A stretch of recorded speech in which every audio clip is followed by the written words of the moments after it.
Muita gente que te acompanha, muita gente não, todo mundo que te acompanha conhece a sua mãe.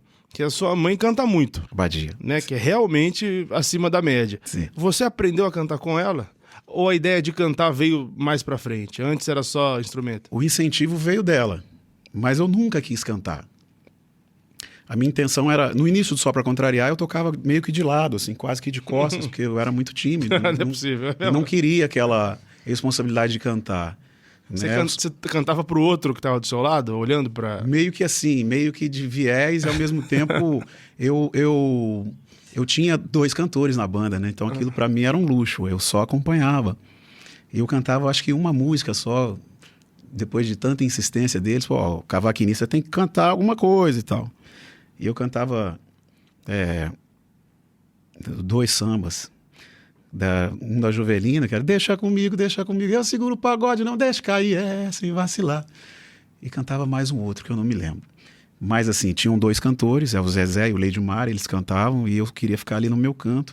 Até que eles saíram, o grupo foi mudando a formação e aí caiu no meu colo aquela batata quente ali, né? Pra eu administrar. Meio e foi que sobrou. Meio. E aí foi aí que minha mãe... Olha, meu filho, canta, você tem a voz boa, canta.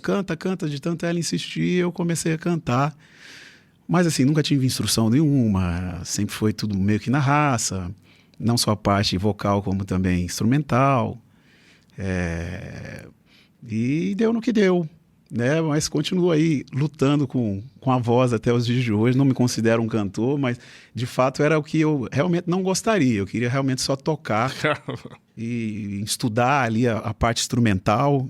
Aí depois veio todo esse sucesso e me impossibilitou, digamos assim, de realizar esse desejo, de estudar realmente, estudar a partitura, poder escrever os meus arranjos e tal. É tudo muito de boca, assim, e tal. Mas estamos aí, eu pretendo realizar isso sim, por que não? Nunca é tarde para recomeçar. E curiosamente você me falou antes aqui que você tá quase não tocando nada hoje, né? No show. Você fala... Então, Pilch, e essa coisa de você se tornar ali o crooner da banda, você acaba acumulando funções. Então você tem que cantar, se comunicar com o público, né? Estar atento ali, né? O meu show, eu faço um show como se fosse um DJ, né? O DJ, ele vê que a pista tá desanimada, ele logo já vai lá, já muda, tem isso, né? Já pega e já muda o disco. Não perdeu esse costume? Eu sou meio que assim, isso devido aos bailes que a gente fazia na época. Então você tem que estar ligado ali. Então eu tocava mais, né? Na época do SPC eu tocava mais, na carreira solo, no início eu tocava mais. E com essa proposta de também não só cantar, de interpretar, mas de performance, de dançar, de figurino, de troca de figurino. Então, essa coisa do entretenimento me tirou um pouco o artista... O músico. O artista passou na frente, né? Exatamente. Tem uma coisa, assim, todo mundo que acompanhava a televisão acompanhou o que aconteceu na carreira de vocês, assim, que explodiu e ficou explodido, né? Não foi aquela coisa de 1 ou 2 músicas, foram 30, 40, 50, 100 músicas. Quando você faz seus projetos relembrando, tem que fazer mais de um projeto, né? Pra caber tudo. No final dos anos 80 pros 90, falando mais de 90, Tá. As televisões começaram a abrir muito pro sertanejo, que começou a ficar muito forte, principalmente pela trinca dos Amigos, mas antes mesmo do Projeto Amigos, esses caras começaram a invadir TV. A gente teve até lá mais para 93, 94, Daniela Mercury vem e traz um outro movimento pro Brasil todo, que era a Axé Music. Sim. Vocês surgem em que momento? Assim, alguém apostou em vocês? Foi algum diretor de gravadora que viu que aquilo ali poderia dar em alguma coisa popular? Sim. Quando nós iniciamos ali, final de 89, começo de 90, começamos a tocar, o grupo mudou a formação, e aí entrou o primo, Juliano, o Fernando, meus amigos vizinhos que crescemos juntos, Luiz Fernando, que é uma família só praticamente, o Popó. E aí era um grupo que só tinha cavaquinho, logo em seguida veio um contrabaixo com o Luizinho, depois um teclado. Meu pai introduziu bateria no grupo também, tocar bateria. Minha mãe também cantava as músicas de cantoras dentro do grupo.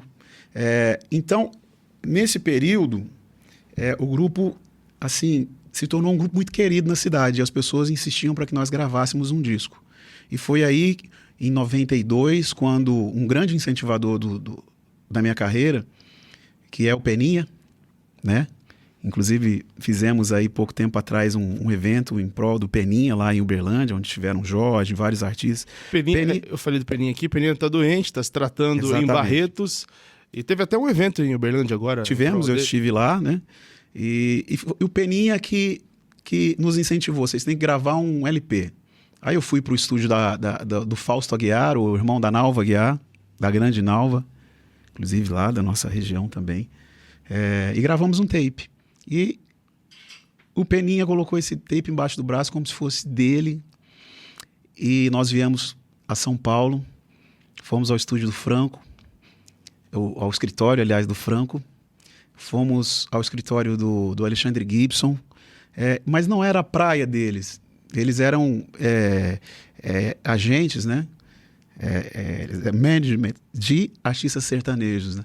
Olha, não é a nossa praia, até que surgiu o Joca, que é o João Carlos Ribeiro, que na época era diretor da Band FM, né? Paranaíba também conhece muito o Joca. O Joca tem vários sobrenomes, o Joca da Paranaíba, exatamente. O Joca da Band. É isso aí.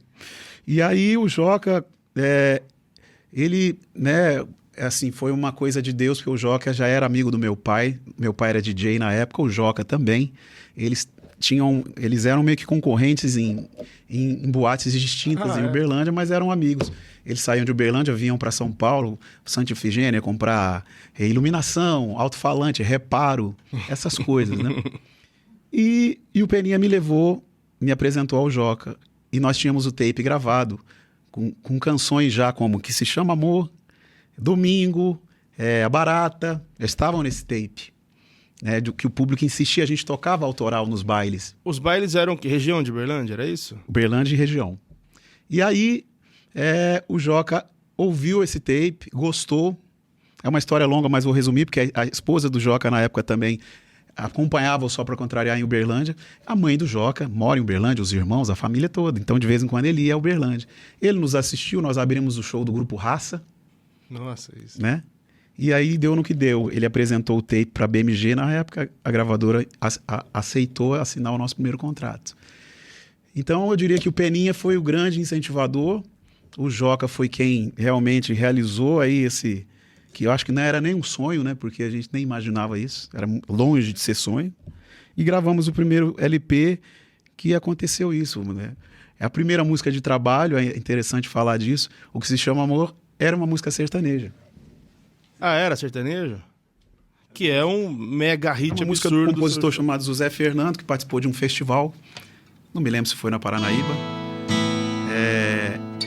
E na época, como a gente estava escolhendo o repertório para gravar um disco, o José Fernando também fazia parte de um grupo chamado Sambacá em Uberlândia. Ele nos apresentou o Que Se Chama Amor, que é um sertanejo, né? Que se chama amor. Se você, tomou conta do meu ser. Dia a dia, pouco a pouco, já estou ficando louco, só por causa. E aí, do Que Se Chama Amor, surgiu, assim, vamos dizer, um estilo. Chegou assim pra vocês? Chegou exatamente assim, né? Um voz e violão do Zé Fernandes cantando. E aí essa música entrou no disco, a BMG regravou o disco, nós fomos a São Paulo, viemos a São Paulo, no estúdio Dona Veridiano, o estúdio estava fechado, com as mesas todas empacotadas, assim, com lona em cima da mesa. A gravadora abriu o estúdio somente para a gente gravar esse LP. E a gente regravou essas músicas que tinham gravadas em Uberlândia. Eles, vamos regravar, e fica uma sonoridade só, e a gente inclui mais umas 3, 4 músicas. E aí estourou o Que Se Chama Amor, estourou A Barata, estourou Domingo, Outdoor. O nosso primeiro LP tinha como 5 hits. No primeiro disco era algo inimaginável, assim, a gente não esperava o que aconteceu e tal. E abrimos os trabalhos com O Que Se Chama Amor, que era uma música sertaneja que nós colocamos em pagode. O estilo do SPC, se você for analisar, assim, não é bem analisar a palavra, mas o sertanejo sempre esteve presente, né? Por exemplo,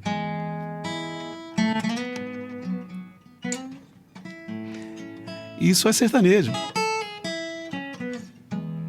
Né? Tanto que muita gente já gravou isso, sertanejo. Já regravou e tudo. E aí vem depois o prazer. Depois o prazer já é também um bolero, né? Vou fazendo amor com outra pessoa.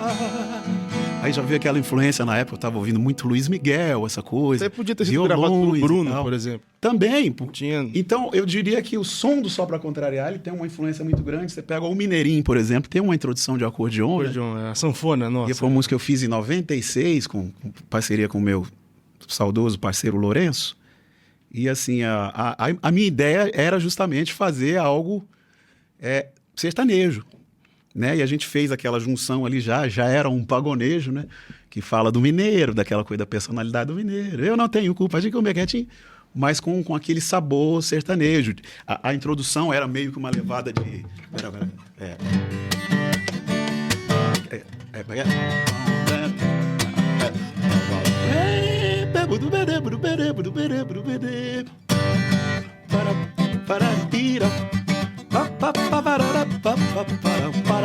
Já era um sertanejo, já era um pagonejo, podemos dizer assim, na época.